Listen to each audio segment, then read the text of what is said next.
Hey everybody, welcome back to another video, and in today's video we are going to be talking about Wave Rush and how to actually beat this game mode while also getting a good spot on the leaderboards. So why do we want a good spot on the leaderboards? You're going to click here on speed clear ranking, and you look at the rewards, and if you get top 10 you get pretty decent stuff, but as you see top 1 gives you really good stuff. So obviously 2 to 3 gives you really good stuff as well, but currently there's only 3 days left in this challenge, so you want to get as much score as you can. So the way the score works is the person with the least amount of time is obviously placed the highest. As you can see here, some of these guys took an hour, some of these guys took 30 minutes. I took 21 minutes here because I was fast, and other people might take, very short amount of time. This guy beat the other guy by 2 seconds, so he takes first place. I'm gonna guess there's probably gonna be a guy with a 13-minute clear and just beats everybody by a good solid 2 minutes ahead by the time this ends. But yeah, so that's what we're at right now. And basically how this challenge works is you have 3 characters, which are currently Arms Genos, Tatsumaki, and Saitama. And they each have their own little jobs or roles on their team that you should play. So for example, you're just not going to play one character, you're going to basically play everybody. So I'll basically show you guys right now. Obviously I won't do the whole challenge, but basically they have modified sets, so they have different attacks. As you can see here, I can't enter my telekinetic liberation state, and as you level up in your team level, I think every team level you get 1 enhancement. So these enhancements will be very good for progressing the game. So I'll get into the roles later, but basically you have penetration, which is penetrating the defense, attack, power of Genos, increases damage caused by team members by 10%. So I'm probably going to choose this one. Actually, I'll choose this one. And then we're going to get in. Obviously, we're going to fight, clear these waves. And note that every stage has 3 waves, and every wave has 1 boss. So you're going to be fighting 3 bosses per map. So as you can see, they're a little bit modified, the abilities, and they do different stuff than the normal ones. So as you can see here, I don't enter the liberation state, I just straight use a hurricane that's really big. So we're going to do this one, which is lethal strike, increases Saitama's damage caused to the boss in the breaking shield state. So I'll talk about the breaking shield state. As you can see, there's a shield up top here. I'll get rid of all these enemies. Now we're going to switch to Genos. Genos is going to be our breaker. So what he does is he does extra damage to the shield. Like that, and he's dead. So Genos basically does a lot of damage to the shield, and once you're broken the shield, he does less damage to the boss. And the guy who's the damage dealer for the boss is Saitama, so you want to switch to him. Now, obviously with the swarm enemies, you want to use Tatsumaki, because she has a lot of area of effect attacks and the other characters aren't effective. So you kind of see here, you kind of go through a cycle of characters. She's also ranged as well, which really helps. So we just leveled up. We're going to get healing pulse because you actually don't recover any HP. So this is going to give us a passive healing, which we desperately need. And note that all of these do stack, by the way. So, for example, the buffs, they stack up, which makes it very good to just stack up on one and then just deal a lot of damage. So it says we're probably going to choose this one, energy accumulation. We need more skill 3. The skill 3s do really well. For example, skill 3 Saitama does a lot of damage. Skill 3 Tatsumaki does a lot of damage in an area of effect, so it can kill a lot of enemies. And skill 3 for Genos does a lot of damage to the boss's composure health. So we're going to choose this. Skill 3s are very important. They're basically almost like your ultimate moves. So we're going to choose probably this one, penetration. And we're also going to get the critical hit rate, because we're not going to use Tatsumaki in the the boss shield breaking state. So we're just gonna use her for critical hit damage to kill the enemies, which is her overall damage. So we swapped to Tatsumaki because we know the swarms are coming out next.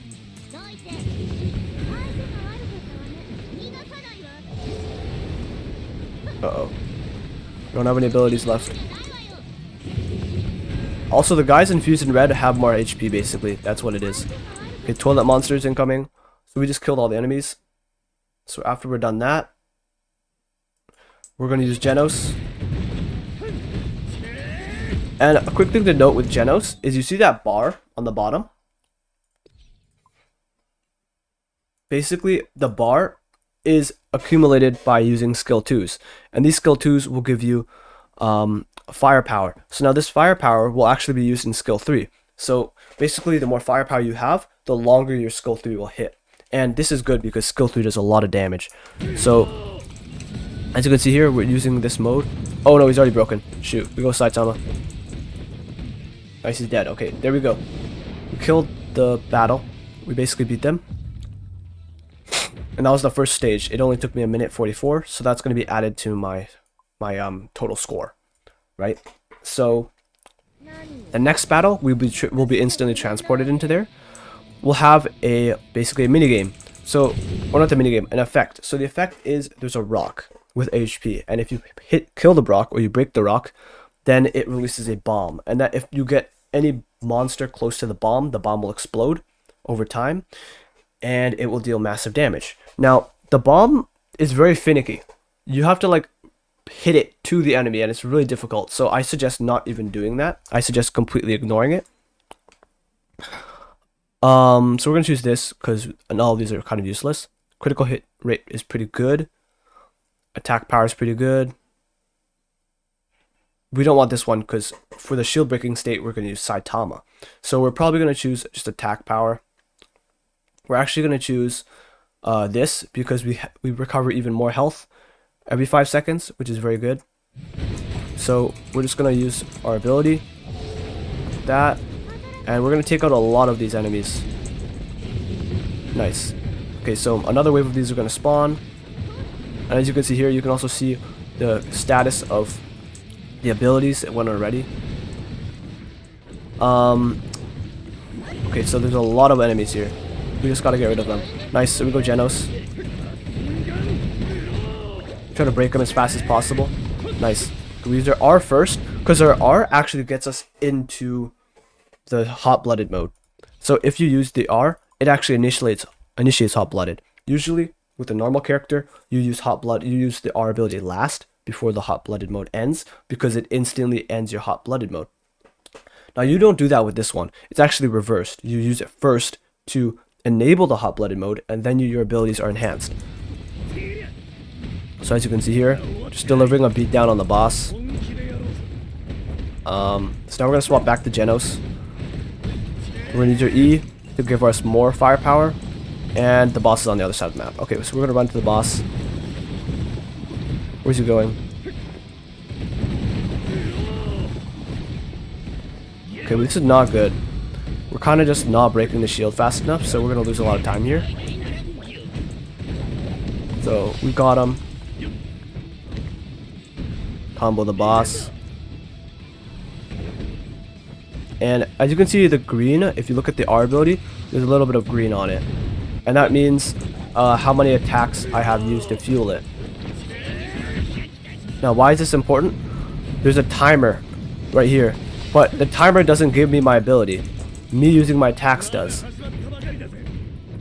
So the timer basically indicates when your ability is ready. And then it's only ready when you get maximum green. Right? You see that green thing right here? The green meter fills when you switch to that character and use the ability. So the ability isn't ready yet, even if it's fully colored in. You have to swap to the character, do damage, charge up the ability that way, and then you can use your ability.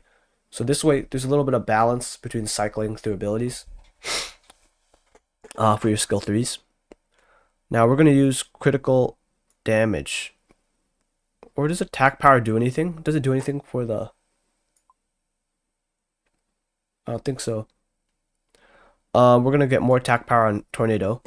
I don't think Genos needs attack power. What the heck is this? Hits an enemy with a shield. Penetration mark. Forcing the shield breaking state at 15 seconds. No, we're not breaking them, so we're not going to use this. We're going to get this one instead, actually. Alright, swap to tornado, because swarms are coming next.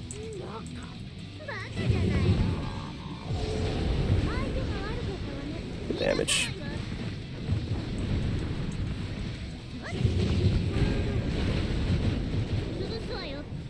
See, as you can see, I've charged my green meter bar, but the timer's not running yet. So both of them have to be ready before I can use my R ability. Nice, we did it. We want to get rid of the swarms first, because they're going to cause Genos a lot of trouble. So we're just going to use our pull and see how many enemies we can hit with that. Not many. They're kind of keeping their distance, which isn't good for me, because I basically want to just kill all the enemies before. Alright, whatever. Okay, use our R. E. What the hell? I just targeted the wrong guy.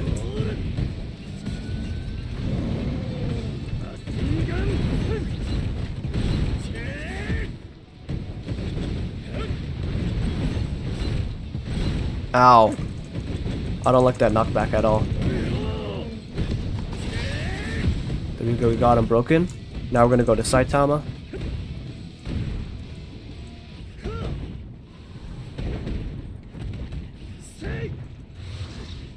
Nice. Okay, now we go back to Genos. And then we rinse and repeat. We have a full meter of fire collection, so that's actually gonna incinerate his bar, as you saw here.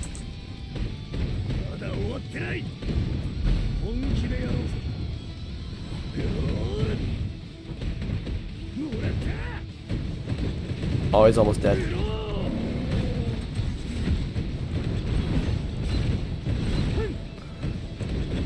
So there we go. Incinerate his bar again. And then we're going to use Saitama to finish him off. There we go.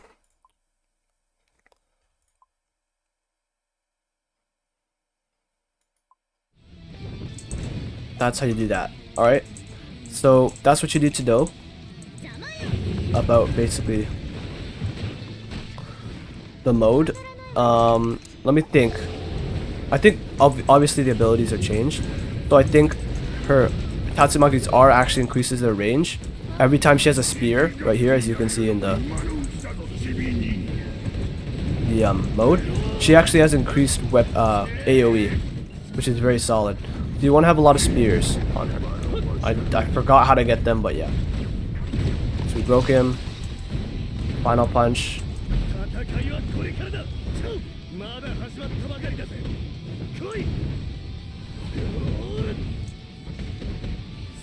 And then we just keep attacking. So again, like I said, each stage is going to have 3 waves. And each wave is going to have its own boss.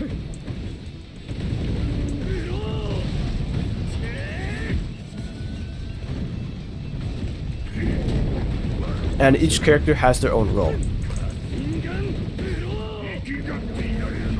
So there we go, we broke him again. And obviously you can pause this at any time. You have 3 retries as well for each stage. For each run you have 3 retries. And retries, just retrying a stage. You have infinite retries if you want to retry the whole challenge to begin with. So that's really cool. And you always keep your high score even if you reset. Which again is a very awesome thing.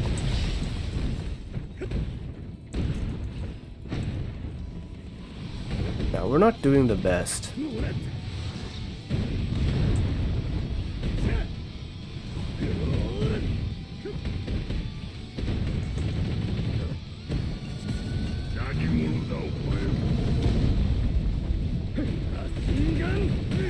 Also, character swapping is very, very fast. So, no, 1 HP. There we go, we beat the boss. So that was 5 minutes 56 seconds. That's going to be added to my time. Obviously, this isn't the best score, but we're going to click End Battlefield and we're going to go back to the screen. right here. So that's basically how what you want to do. You want to select, obviously, the cards. Now the cards that can be used, basically what you want to do is you can see how all these are stacked. So if you look at the blessing collection, it'll show you how many levels these are maxed before they stop appearing on your thing. So you have fully charged, right? Level 1 only. These are the most stackable right here. As you can see, damage increase, health up, focus, and then of course these special ones right here that you might get.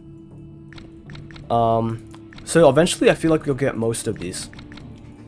But yeah, there's different ones you want to prioritize, because if you get the best buffs earlier, of course that'll help your time earlier on in the game. And a rule of thumb is basically, Genos, you want to run shield break, whoever has the most breaking power. Saitama, you want to run damage and crit rate. Tatsumaki, you want to want damage and crit rate also. And then use your judgment what's better for, of course, the special abilities and all the healing abilities, as well as the universal damage abilities. Like, all characters get plus 10% power, etc. So that's about it for your wave rush guide. That's how you're going to do good, and those are the strategies you want to use. Not one character is going to carry you. You're going to need all three in order to do well. But yeah, that's about it. Thank you guys so much for watching today's video, and I'll see you guys in the next one. Peace out, everybody, and have a great day.